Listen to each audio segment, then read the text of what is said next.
Welcome, everyone. I looking forward to greeting everybody here who's coming. I know that some people are just joining us right now. Um, and we appreciate that you are coming from I can see from many parts of the planet right here. My name is Martha Saavedra, and I'm with Sports Africa. And this is, I believe, our 13th Sports Africa Live. So maybe it's even more than that actually at this point. We are starting again this season with a book talk, and since we want to hold this to an hour, I'm going to just jump right into it. I'm going to start with our discussants. Our first discussant is Lorna Kemayo, a PhD candidate at Columbia University in history, and her research is on gender and women's studies, sports and ethnicity in 19th and 20th century East Africa. Our second discussant is Yomi Ejekunle, a doctoral candidate in the Department of Pan-African Studies at the University of Louisville.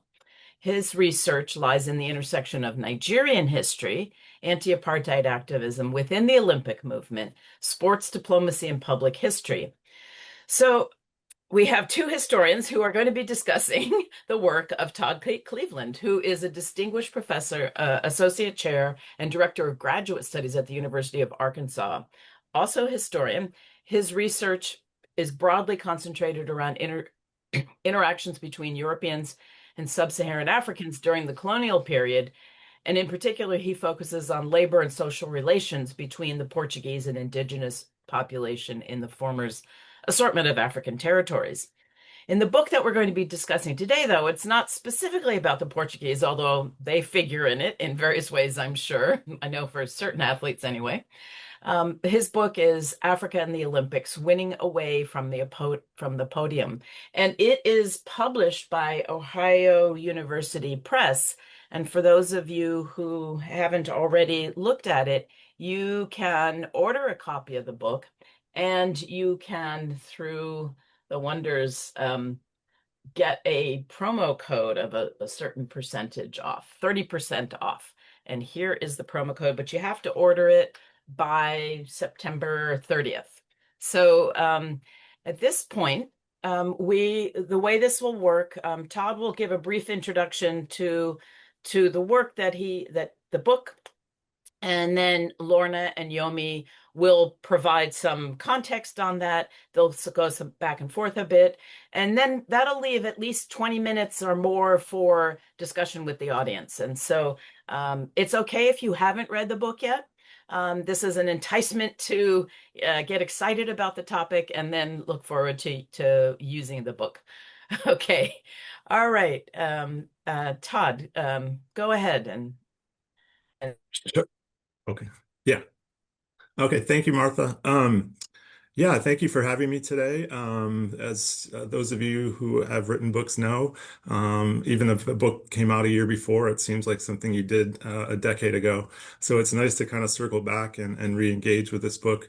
I'm going to invoke the Portuguese already. The sort of the genesis of the book was sort of me thinking about African athletes participating in sports for Portugal. So while they were colonized, participating in the Olympics and also participating on the major soccer clubs in Portugal proper, in the metropole. And so I did a book. I sort of decoupled those and did a book on African soccer migrants to Portugal during the colonial period. And then it took me a while to get back to the sort of other half of that project.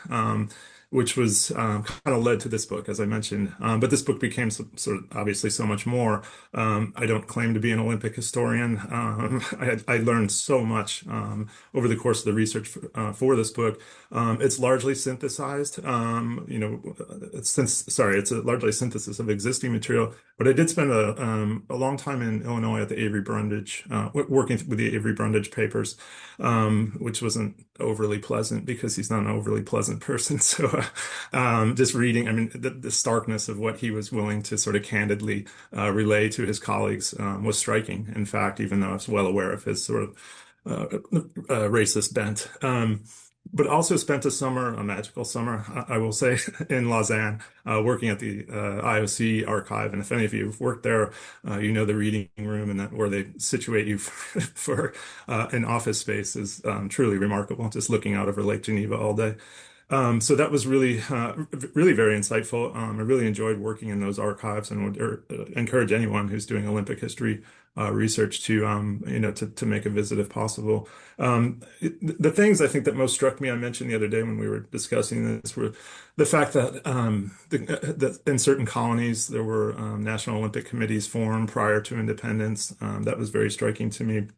Um, just the participant, just the really the persistence of African activists to work towards bans on South Africa, Rhodesia, and almost New Zealand. Just the tenacity and the persistence was also really striking to me. I mean, again, I learned so many things over the course of this book because it stretches over a century. I kind of bop around Africa, here and there. So over the course of the entire book, I'd say, oh boy, I haven't counted, but there are probably 40 African countries, mentioned at one point or another. There probably are some that aren't, but so it's just really enjoyable for me. I'm sort of reframing sort of some of the existing literature. I'm not, this isn't a book that's striking out and making some sort of bold intervention in the field, but as I mentioned in the book, the last sort of comprehensive engagement with Africa in the Olympics was published in I think 1970. I think that's right. So I felt like that needed an updating, obviously. So and this is what it became. So it is what it is at this point, and I'm happy with it. When we were talking the other day, I haven't had a chance to teach it yet, but I think it would work well in a classroom, and I look forward to doing so. So again, I appreciate y'all having me here, and I'm happy to. I look forward to our discussion, and I'm happy to answer any questions that will be posed. Thank you. All right, great. Thanks. And so let's head over to Lorna, and we'll start with you about 10, maybe 15 minutes, but try to keep it more closer to 10. Thank you. Thank you. The book is divided into two parts, where we have the first part, which deals with the Olympic boycotts, and the second part, which deals with the athletes. So Yomi can take over about the first three chapters, and then I can discuss about the part of the athletes. Okay, so let's go to Yomi then. All right. Yeah, good day, everyone.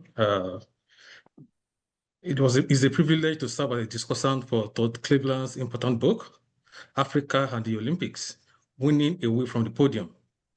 Given the time constraint, as Lorna said, I will address the first three chapters of the book, while Lorna will take over the remaining one. So I will start by stating that this book is a path-breaking study that traces Africa's long and contested engagement with the Olympic movement, from the early 20th century attempts to incorporate the continent into the Games through to the late 20th century. The book is as much a history of sport as it is a history of politics, revealing how African athletes, government, and institutions confronted entrenched racial hierarchies, colonial domination, and the complicity of pro-Western International Olympic Committee, IOC executives. What emerges is a powerful account of how African struggles for recognition and equality were waged not only on the track and field, but more importantly, away from the podium, through boycott, diplomatic maneuvering, and collective activism. Cleveland's narrative begins with Baron de Coubertin's 1923 initiative to establish an African Games, a project thwarted by colonial authorities who feared that African victories over European athletes would destabilize the racial hierarchies on which their rules rested.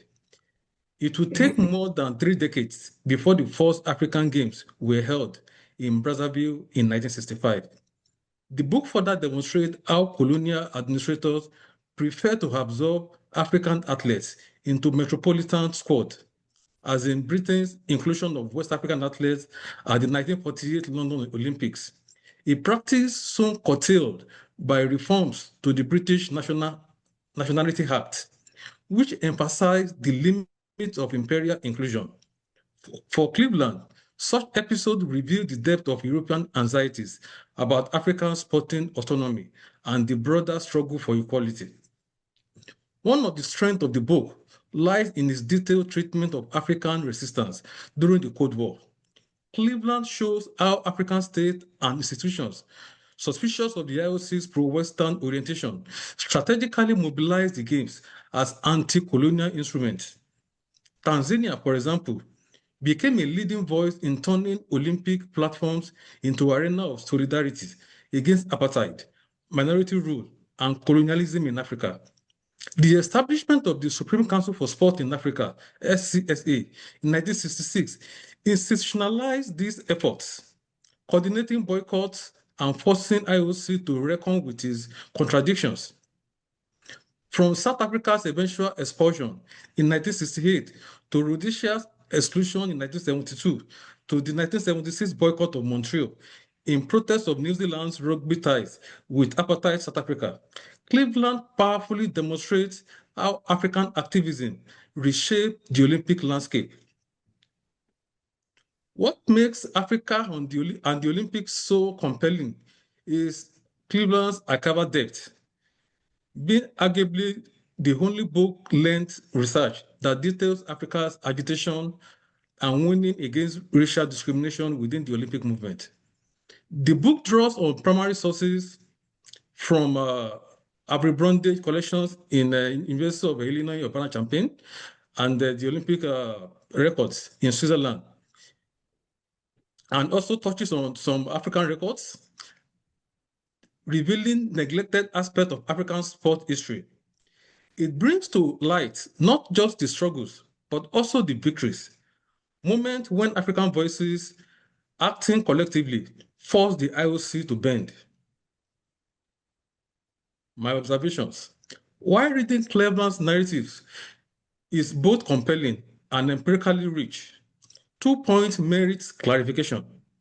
First, the 1972 boycott threat against Rhodesia was spearheaded by the Organization of African Unity, OAU, not by the Supreme Council for Sport in Africa, as highlighted in the book. Although the SCSA was the prominent African voice during the negotiations with the IOC over Rhodesia's conditional admission, it was initially satisfied with the outcome and encouraged African national Olympic committees to send their contingents to Munich. The OAU, however, remains skeptical of Rhodesia's compliance and instead called for a total boycott. The SCSA maintained its position in favor of participation until Rhodesia's failure to meet the agreed conditions became clear, at which point it aligned with the boycott. Clarifying this distinction is important as it highlights the interplay and at times the tension between Africa's political and sporting institutions. Secondly, the chronology of Nigeria's Olympic recognition requires refinement. Cleveland states on page 37 that Nigeria joined the Olympic movement in May 1951 and subsequently enlisted West Indian athletes Arthur Wint and McDonald Bailey to train its athletes ahead of the 1952 Helsinki Games in Finland.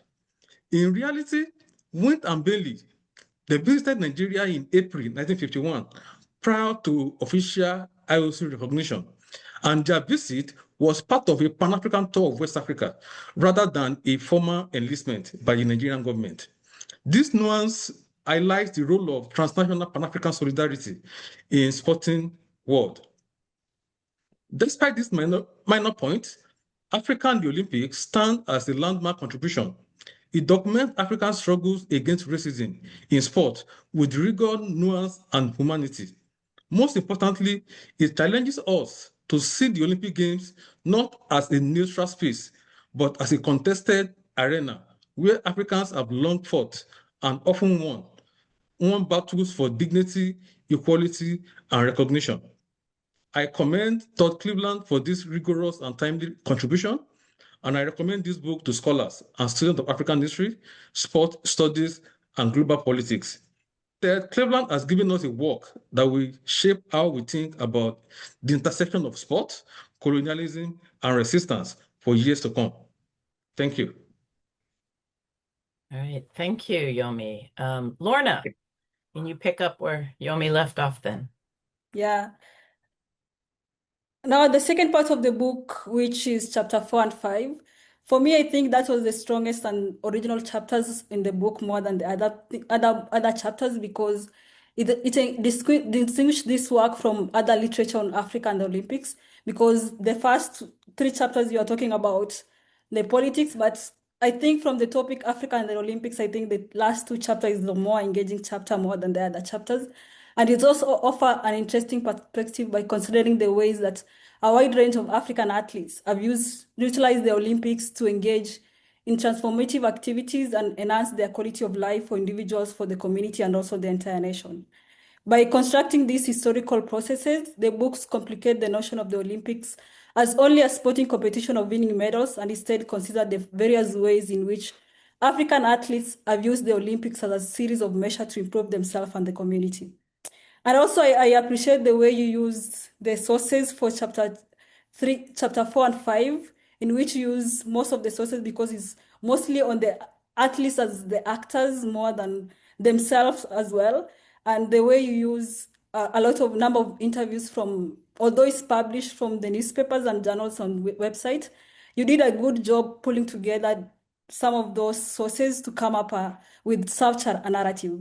And also I'll have a question of the sources maybe as we go on. So we are going to deal with how chapter 4, in which you use various examples of various athletes, both male and female, in which how they use the notion of established foundation projects and program as a way to show how victories are being won out or out of the track or out of the Olympics or away from the podium as well. And you gave an example of various athletes, especially I was interested with some of the athletes from Kenya, in which you use the first example of Tekla Lorupe as a woman as well, and also how she participated in the Olympic Games in 1992, 1996, and 2000. Although you also mentioned about how some of those athletes never medal, but how they have made immense contribution to their community. Like for instance, Tekla Lorupe establishing a Tekla Lorupe Peace Foundation, which the mission is to have peace in the community, especially in northern part of Kenya. And also in terms of also you gave an example of Peter Rono, who was a medalist of 1500 meters gold medalist in 1988 Olympic Games, in which she opened school in her home county in Kapsabet, in which the school is also for the disadvantaged people, but also in a way of also getting students a scholarship to also to get to America. And also appreciate the way you also had an aspect of gender in that chapter, in which you give an example of how other female athletes have also improved the plight of African women and girls by setting up, like you use an example of Lorna Kiplagat, who competed in 2004, 2008, and 2012 Olympics.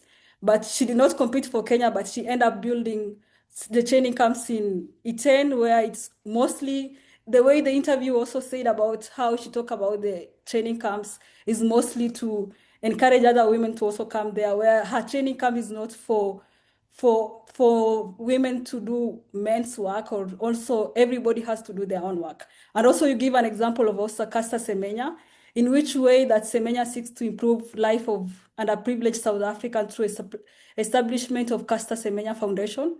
It empowers the youth from disadvantaged communities to cover their athletic prowess. And the question I had in this chapter is, how do you frame the success of this initiative?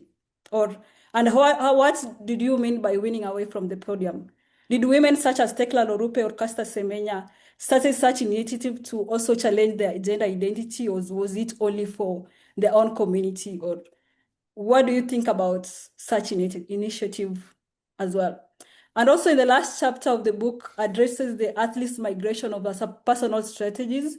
It covers where athletes change citizenship and sporting for financial reason. And you gave an example of some of the East African athletes who have competed in countries in Europe, North America, and also in Gulf. Perhaps the famous one, you gave an example of Bernard Lagat. Lagat was born in Kenya and competed in 2004 and 2000 Olympics, but she ended up becoming an American later and also competed for the American Olympics in 2008, 2012, and also 2016. Lagat explained why he exchanged his nationality because the United States represent an opportunity that Kenya did not. And also give other examples of how also some of the athletes like Ruth Chebet, who competed for Bahrain and won a gold medal in 2016, and also Lorna Salpeter, who is still competing, and also so many of the East African athletes are also still continuing, but like migrating to other countries to participate. And also the question I had for this chapter is the question of sources. Although the sources also based largely consist of interviews with African athletes published in newspapers, in journals, and also in magazines on websites, it seems reasonable to think about a case of Bernard Lagat that those papers present some version of athletes' viewpoints rather than open debates.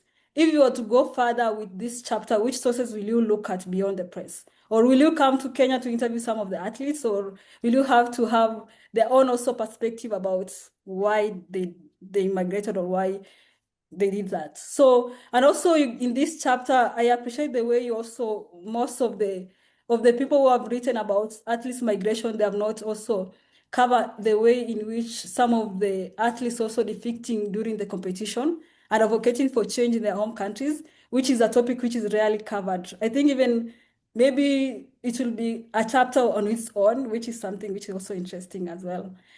And also, I think most of the question, because you are dealing with the African athletes, I think also how do you represent the collective effort of these athletes into a single book? And how are you picking these athletes? Because most of the athletes like Henry Rono, although you're giving out the perspective or the positive aspect of these athletes, what about the negative aspect of these athletes? Because most of them also migrated like Henry Rono, but they didn't have a successful life or something good at the end of it. So what do you think about it at the end of it? I think that was my reflection about the last two chapters. Thank you. Okay, wow, you guys did really well on time with a lot of questions for Todd. So Todd, I'll give you some time to respond, and then we maybe have another interaction between the panelists, but then we can move on to the larger community. And if you, in the larger community, if you do have questions, please put them in the Q&A, and then we will, and later at that point, you can also raise your hand. So the Q&A is for questions, but go ahead, Todd. Sure. Okay. Thank you, Yomi. Thank you, Lorna. A lot to work through here. Regarding the relationship between the OAU and the SCSA, in particular in 72, but in general, I think that dynamic is very interesting. What I found most interesting about that is how threatening Brundage and others in the IOC felt by that association, right? So they were very concerned about as they pursued this delusion that politics were not part of the Olympic movement. This idea that the OAU was funding, I mean, not the idea they were funding, the OAU was funding the SCSA, right? And so there's obviously a very strong, tangible link between those two entities. But I appreciate that, Yomi, drawing a distinction, between their efforts at times. I mean, they shouldn't be sort of viewed collectively. They each had their own agendas, which were mostly overlapping, but not always. So I appreciate you pointing out that there were tensions, that there were there was some daylight between the two entities at times, even though in large they were working towards common objectives. I confess, if I got the dates slightly wrong on the Nigerian case, my bad. I will say in general that information regarding those NOCs during the colonial period was very sparse. So I think I ended up there are a couple of books that History of Sports of Nigeria or something like that pays some attention to it. More useful were newspapers, so you could see the activities of these NOCs in the papers. And what I found most interesting was the fact that they were self-funded, obviously, and so the organizers of these NOCs were basically colonialists and resident settlers in these different places, and they were having to organize raffles, balls in order to generate money. And so it was sort of interesting to the lengths they had to go to field these teams. And the teams were very small, basically a dozen or fewer. members was some sort of European manager, and oftentimes somebody that might have been a trainer or not. So these are relatively small entities, but it took a lot of organization and a lot of funding to get these off the ground. And of course, what was most important was the African athletes that were part of these teams. Um, so I really found that interesting, and Nigeria is probably the best documented case, although there's probably a book out there that somebody ought to write about these early initiatives, because I found them really fascinating, although again, there's not a lot of source material. Lorna, let's see. I made notes. I'm a little all over the place. The interview question is a really good one.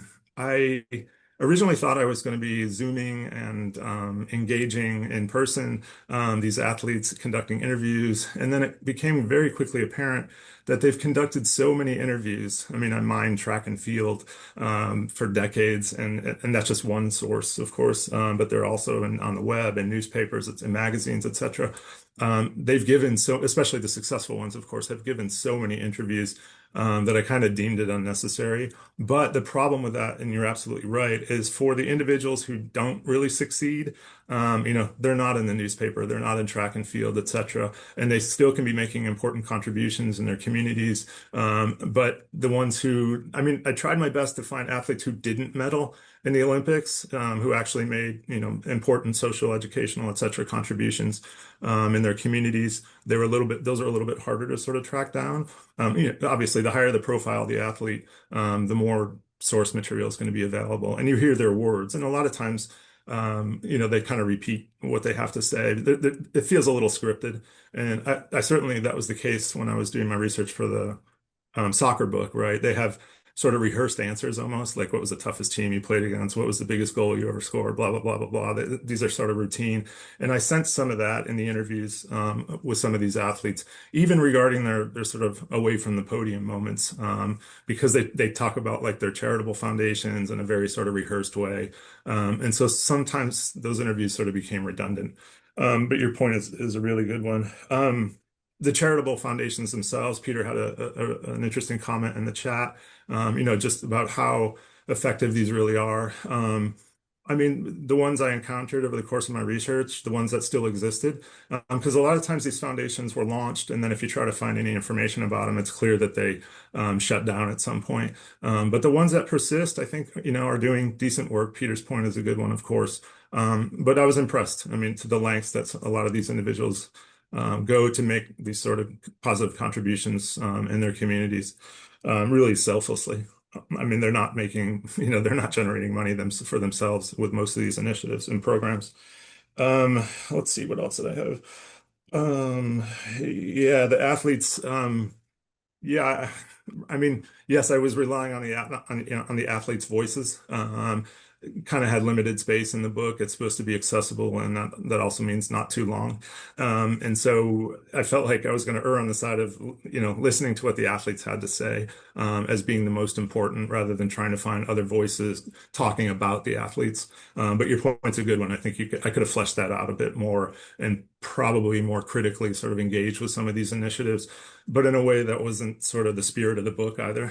I mean, I'm talking about the ways that they're quote unquote winning, and I didn't necessarily want to, shatter that image or that, but I want to present an accurate, assessment of what's going on. So again, that's a very good point. I can't even read my own writing, but I think I may have addressed all of your questions, at least from what I can tell from my scribbling here.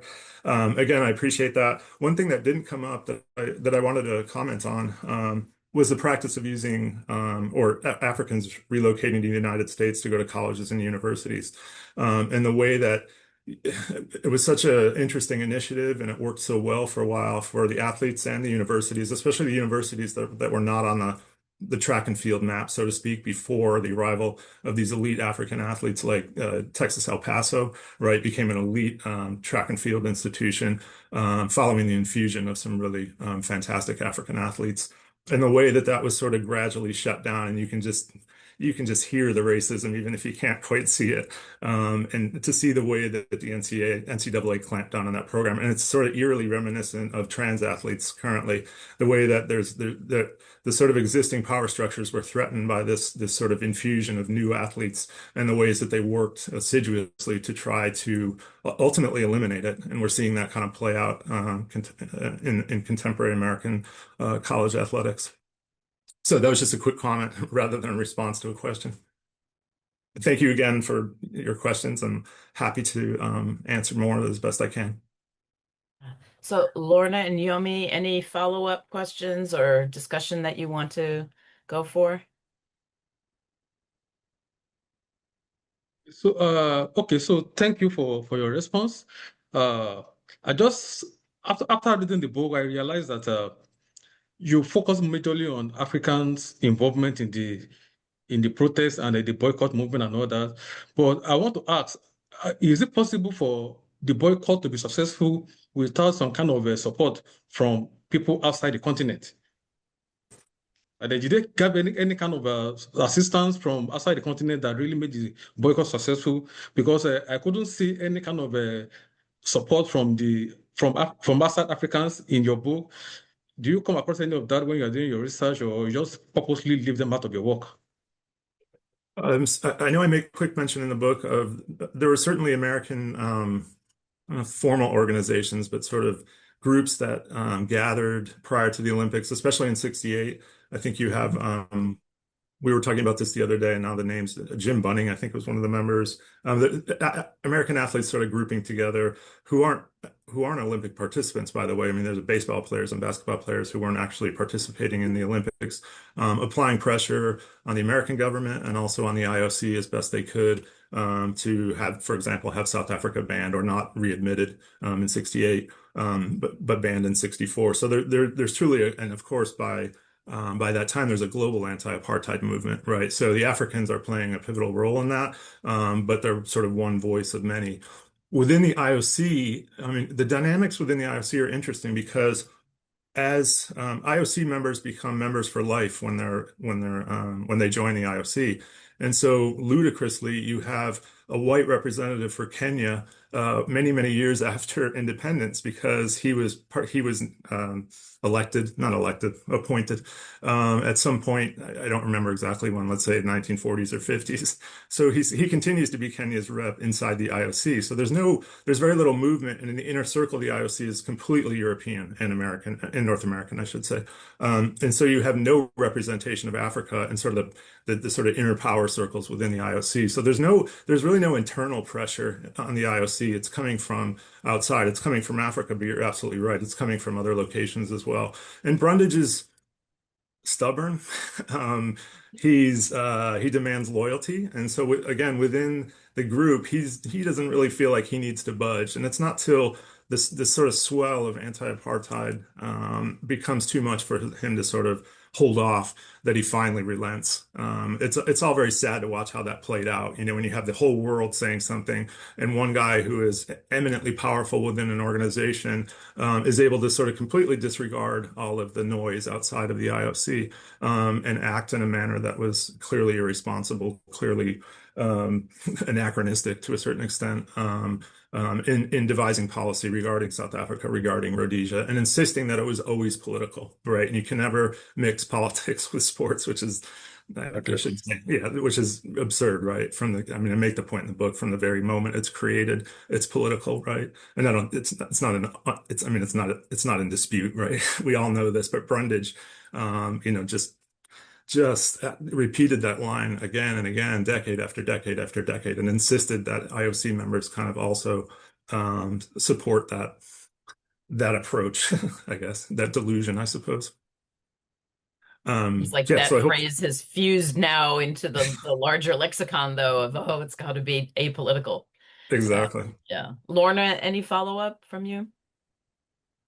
Maybe just one follow-up about the question about how do you represent the collective effort of these athletes into a single book? Like, how did you end up choosing these athletes? Like, why were you interested with some of the athletes? Because I saw most of the examples you are giving, well, most of them are from Kenya. Yeah, thank you. I mean, when I started that part of the research, I had no idea. I mean, I knew Caster Semenya was going to be part of it somewhere, but I learned so much about all these really fantastic athletes who have not only performed well athletically, but also made these wonderful contributions. So I didn't have like an agenda of athletes that I was going to research. I kind of let Google do the work for me in that sense. So looking for African foundations and kind of digging in deeper and understanding what they were all about. So I was aimless. Sounds like I don't know what I'm doing, but I truly was aimless in that for that section, and it was just a process of me learning about all these initiatives. And I had no idea how extensive they were, and sort of the impact certainly that some of them are making. So that was a deep dive into whatever I could find. And I was surprised with you're right, there are many in Kenya. But the geographical diversity was striking to me, and um, I don't remember how many more I had that didn't make it in the book. I think I got to a point where I was like, okay, I can kind of make the point I'm trying to make using these examples. So that it really was just to cast a really wide net and see what I come up with. Not always the best way to do research, but in this case, I was starting from like complete ignorance, basically. I'd like to open it up to others in the audience. You can put your questions in the Q&A and or raise your hand at this point. Maybe one question I'll just start off. I have lots of questions, but I haven't read the book. But I'm just curious if any part of the Winter Olympics came up, because I do know that there are African countries participating in the Winter Olympics, but often it's through odd, connections between people who happen to ski, but they find themselves in Togo. Yeah, that's Any true. Yeah, I entertained including the Winter Olympics, but the volume of athletes is so small vis-a-vis the summer, obviously. And really more importantly, the types of winning, I mean, all these sort of various types of winning didn't seem to associate with these African winter athletes. I'm not saying they haven't made contributions or done all these great things or joined in protests against unjust things associated with the IOC. I just didn't see that there was enough. It felt more like a distraction than like, okay, I can add, and it, yeah. So it was a tough decision, and you're right. There are surprisingly a lot more African athletes participating in the Winter Games than you might imagine, or certainly that I did. But I kind of had to make that decision early on, and I hope it was the right one. But it couldn't hurt to include them, I suppose. But again, it felt a little bit like a distraction for me. All right. First question to Peter. Peter Alegi. Thank you, Martha. And thanks, Todd, for the book, and Lorna and Yomi for your comments. I was surprised by the statement on page 61 that sport in South Africa wasn't officially segregated until 1956. I honestly I've never come across such a claim before, so I was wondering if you could explain that beyond, that's the time when the government announced a kind of informal policy about apartheid in sport. And that kind of connected me to a couple of other things that I wasn't thrilled about in the book. So I'll play devil's advocate a little bit here. One is your choice of terminology of non-white, which appears throughout the text. I found that deeply troubling.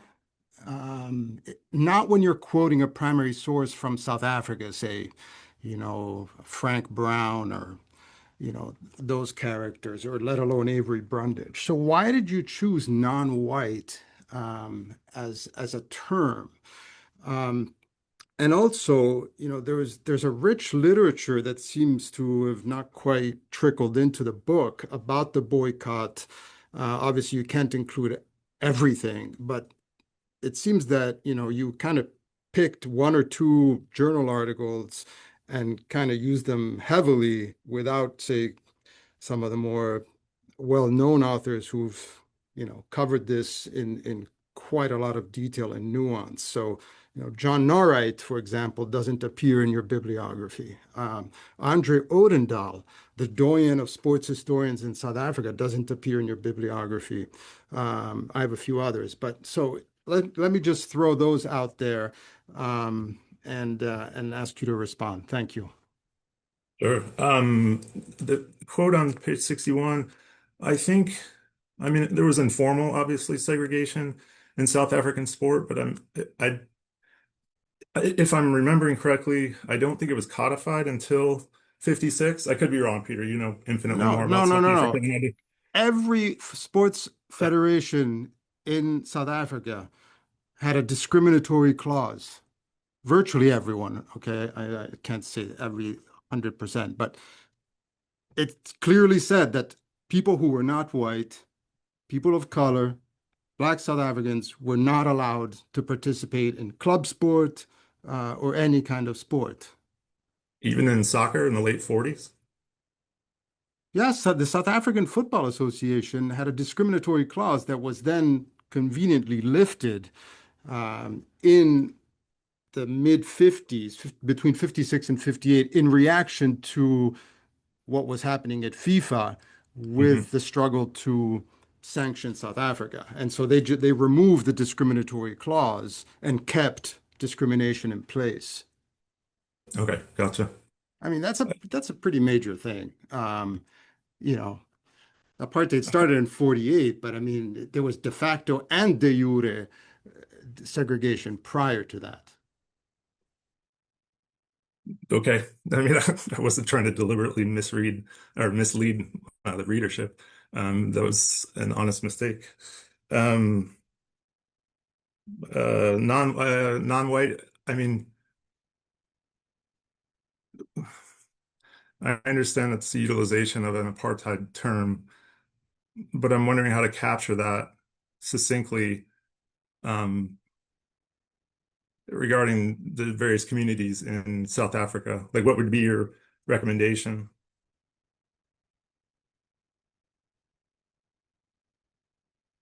Racial terminology is a minefield in South Africa. I have my own, and I don't seek to impose it on anyone else. The question is you. Why did you choose non-white?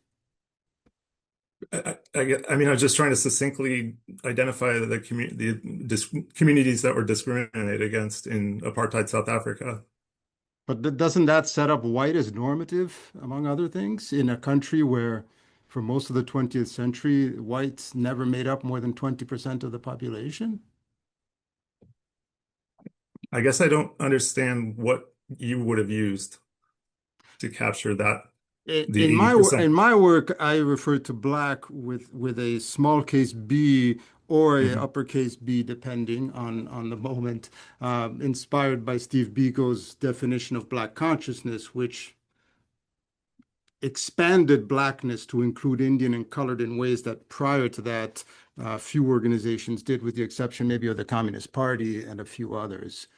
Um, and it's obviously a very different take on it. And it changes over time, of course. But to use the negative seemed odd in a book where you were trying to make the point about African agency and self-definition and winning away from the podium. So that's why I was curious about that. Sure. Regarding sources on the boycotts, I didn't purposely, exclude. I tried to access all relevant sources. Both of those obviously authors are familiar names. It may be that I started accessing those later on and felt like I already had adequate material. It's hard to remember back to whatever 2022 when I was actually conducting the research. Um, and if I had gotten to those first, I might not have read, some of the other ones as closely. Again, there was no deliberate sort of exclusion. It was probably just a matter of opening up one of those further down the line and deciding that I already had adequate material.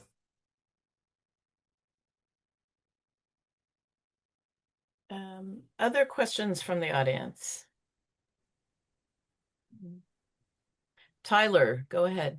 Hi, I'm looking forward to reading the book. I was just curious, outside of like the boycotts, and particularly like focusing in on excluding countries practicing racist practices, um, or enforcing racism.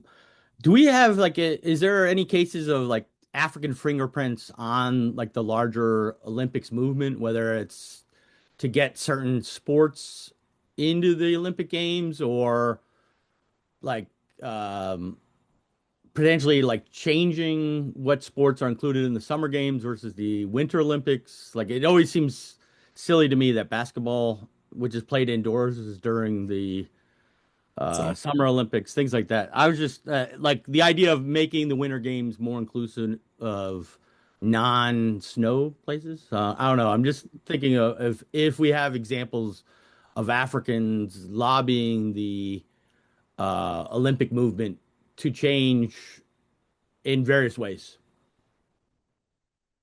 yeah, it's a good question. I mean, certainly I don't know about individual sports. I think those are mostly dictated by the global north. I mean, if you look at the sports that are being introduced to the Olympics, recently, you get a taste of that. There's also a lot of sports that are cost prohibitive. I'm thinking of some of the boating events, in the Summer Olympics. So, although Africans might be sort of discontent regarding the inclusion of particular sports, I certainly didn't encounter any instances where they were trying to influence or dictate what sports are in and what sports are out, or what sports be assigned to the Winter Olympics and ones that versus the ones that feature in the Summer Olympics. I will say they were very vocal about the composition of the IOC, especially the sort of inner circle. They were relentlessly and rightfully seeking a more meaningful inclusion in that organization, even after they started being included in general. It's not automatic that you received an IOC membership just because you became an independent country. So that was a constant struggle. And certainly those years when you had white representatives for African countries, there was a lot of discontent regarding that, but they didn't have enough sort of influence to rewrite the bylaws, I suppose, and have those individuals removed. And so, yeah, so there's a lot of lobbying within the IOC or against the IOC, but not so much in terms of individual sports, or at least that I encountered. Awesome. Thank you. Thank you. Yeah, can I quickly add just to what Tyler asked now? So in my research at the Abercrombie records, I discovered that there are some racial rules that were imposed in the inclusion of a new sport into the country, I mean, to the Olympics.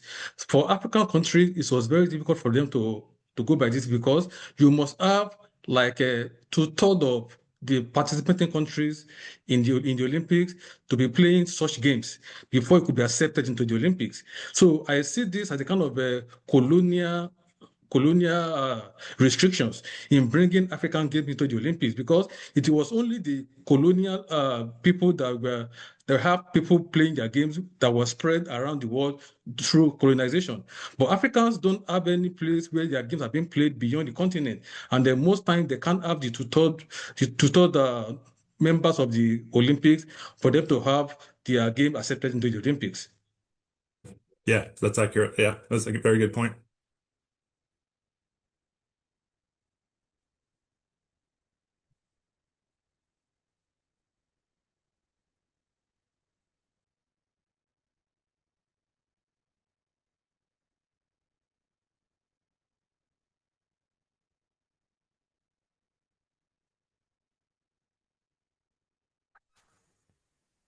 Oops, sorry. I was talking with it muted. Yes.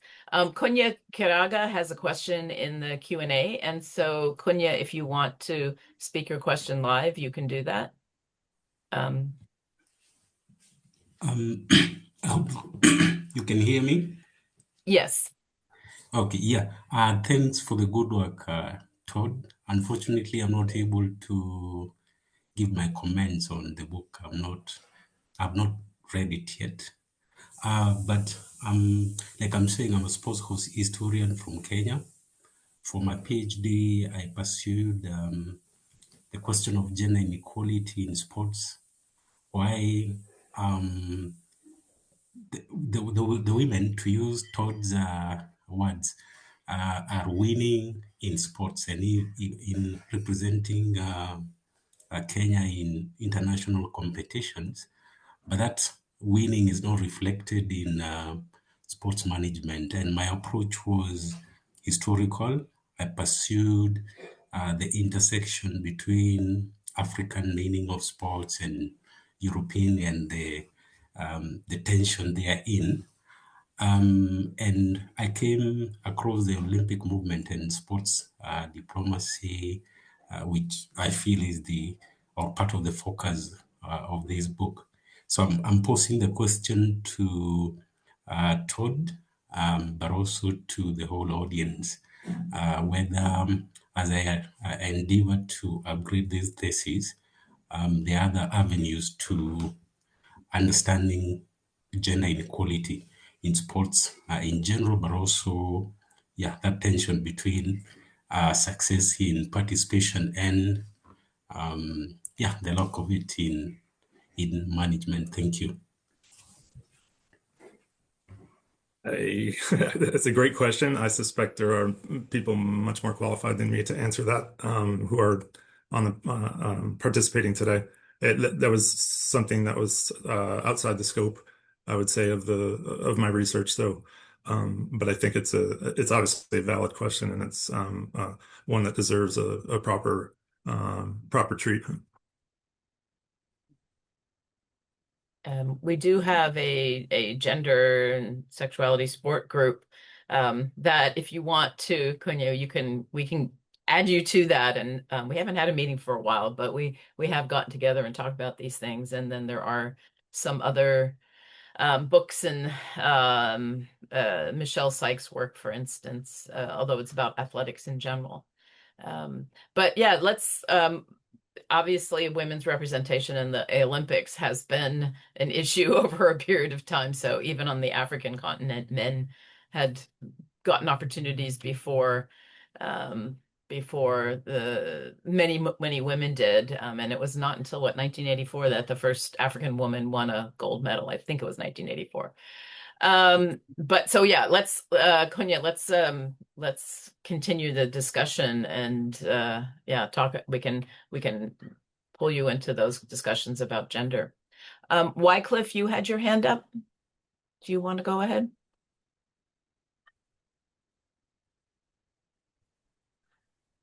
Yeah, I just wanted to respond to Kinyo and say yes, there is that underrepresentation of African women in international competitions. It's been a historical issue. But over the years, for example, when you look at Kenya, their lack of representation also was reflected until I think mid-1990s.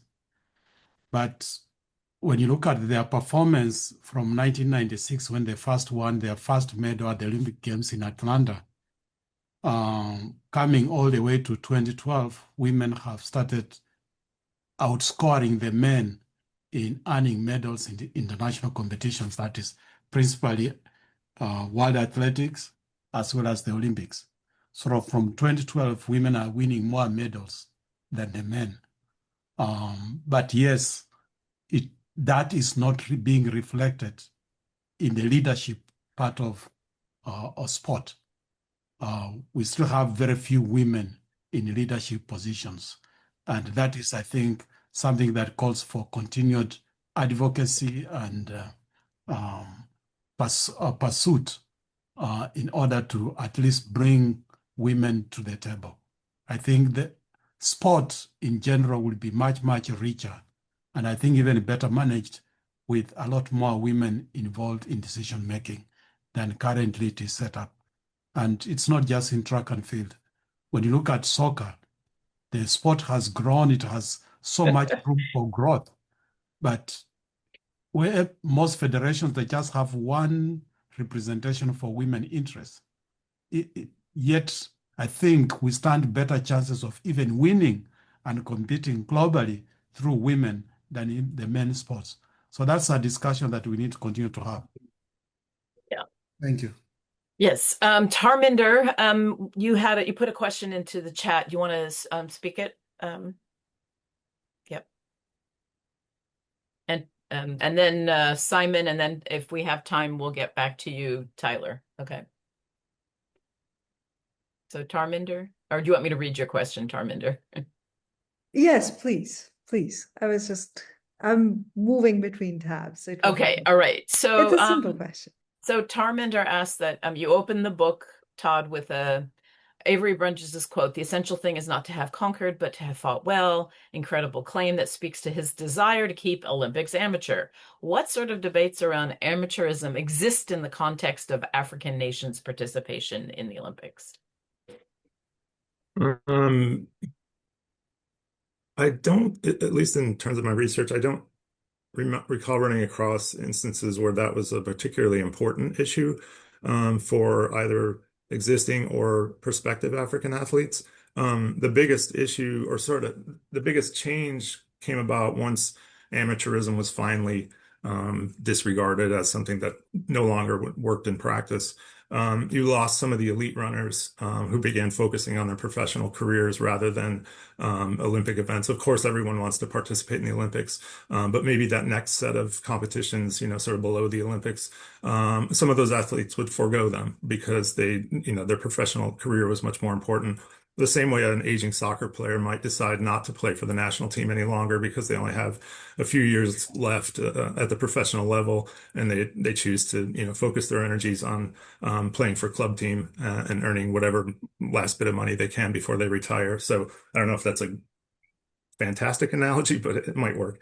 Just the focus on professionalism over amateurism. So that impacted sort of African participation and influence in a way, or contributions to Olympic events or sort of Olympic level. I guess there really nothing is Olympic level, but in some of the amateur competitions, you saw some of the elite athletes sort of absent, if you will. But it was again, it was Brundage hanging on to this idea that the Olympics had to be a competition among amateurs, well past when that made any sense. But as he controlled everything, he got to make those decisions. Yeah. All right. So we're almost out of time here, but I think we have time for the two more questions. So Simone, do you want to speak your question, and then we'll end with Tyler's final question. Well, good morning or good afternoon, everybody, or good night. I don't know, but Todd, very good work. There are a few questions that I have, but I think I'm going to be happy with just one at this point. I would like to know how you came to choose your title, Winning Away from the Podium, because, of course, the Olympics is about winning on the podium. Winning away, of course, I kind of understood that you wanted to focus on what some of these athletes were doing. But, in terms of charities and foundation, can we even assume that winning? Well, winning is happening. I mean, what is your understanding of winning really? And is it really happening on the podium and away from the podium? Yeah, that word was one with which I struggled naturally for a long time. It's supposed to sort of encapsulate a whole series of activities. I don't think there's one word. Succeeding, we talked about. This was with Ohio. There were some other possibilities, but I was never in love with it. As a working title, I always had it in quotes, in part because I wasn't in love with it, but I wanted to sort of make it clear for somebody who was just engaging with the book quickly that it's not conventional winning, right? Of course. So there could have been some synonyms that would have worked better. I'm still not in love with it, but it's kind of what we went with. And again, it was supposed to draw attention away from, the medal podium and understand all the other things that are going on regarding the Olympics, whether it's with activists, athletes themselves, fans, African governments, etc. So it's just supposed to sort of capture all that activity, perhaps clumsily. Okay. Thank you. Tyler, you have I just was curious if doing this project has changed like Todd's like thoughts on the Olympics in general, and potentially because we're going to have Olympic discussion in the United States, particularly during this very interesting political moment. Have you given thought on what like your like letter to the editor opinion piece is going to be coming up? Certainly don't think as highly of the Olympic movement or the IOC as I did prior to the beginning of this project. And I'll make a confession here, and I know it's being recorded. I don't typically watch the Olympics. I'll watch soccer, men's and women's soccer, but I could care less about the Winter Olympics, and I could care less about most of the Summer Olympics. And if it's on over the course of 2 weeks, I'll probably spend about 3 or 4 hours watching. So it's not anything I was overly interested in anyway. So it's all this activity away from the actual games is much more interesting to me. And so, I mean, it's kind of what I did in my soccer book too, right? I don't care about the scores and who won this or won that. It's everything else that goes into the lives of these individuals. So I can safely say I have a poor impression of the way that the IOC operates. And obviously it's changed a great deal, but you still see that influence today with the privileging of sports that are only played in the global north. I mean, it's still a sort of global north sporting competition with the exception of a handful of athletes from, the global south who are really, really elite. So yeah, it hasn't changed much. I probably won't watch any more or less or do anything more or less. The Olympic Museum in Lausanne is very nice, very interesting, sort of well done, I think. But this didn't hugely change my impression. If anything, I have a much poorer impression of the organization than I did prior to the research. Okay, well, we're almost near the end. We're a little bit over time. Just a couple of comments. Peter points out that Cape Town had a bid in 2004 for the Olympics, which failed, of course. We haven't had the Olympics on the African continent. Although given how it happens, maybe it's better that no African country or city actually takes it on because it's a kind of a behemoth and white elephants all over the place. Wycliffe had another one. Are there any model athletes that won on or away from the podium after retirement? So I mean, certainly some had careers in Yeah, sports. most of the athletes in chapter 5 are individuals who were successful, not all of them, and really started the foundations kind of either as their careers were ending or afterward, like after they had retired. I mean, it's incredibly difficult, of course, to train at an elite level year round and then try to run a foundation in rural Kenya. So a lot of the winning happens after retirement. So there's winning medals and then there's winning away from the podium. Yeah. Yes. And of course, Kirsty Coventry is a Zimbabwean who's now Yeah, at the head of the IOC. So a woman and an That's African, and a swimmer, not even a track athlete. Yeah, exactly. Yeah. All right. Well, I want to thank everybody. Todd, thank you for writing your book and allowing us to do this. Yomi and Lorna, thank you for taking the time to go through and coordinate and raise questions. Thanks to everybody in the audience who contribute to this. And we do have other Sport Africa live events planned. I'm not sure that we have the dates for them yet, but look out for that. If you have follow-up questions, you can send them to us. I think we have ours, was it info@sportsafrica.org? That's the general thing, which our dear leader Gerard will get, but you can definitely contact us. Kunya, I'll reach out to you as well around the gender issues. But I think at this point, I want to bring it to a close. And again, thank you, everybody. And thanks to the audience. Thank you all. thank you. Okay.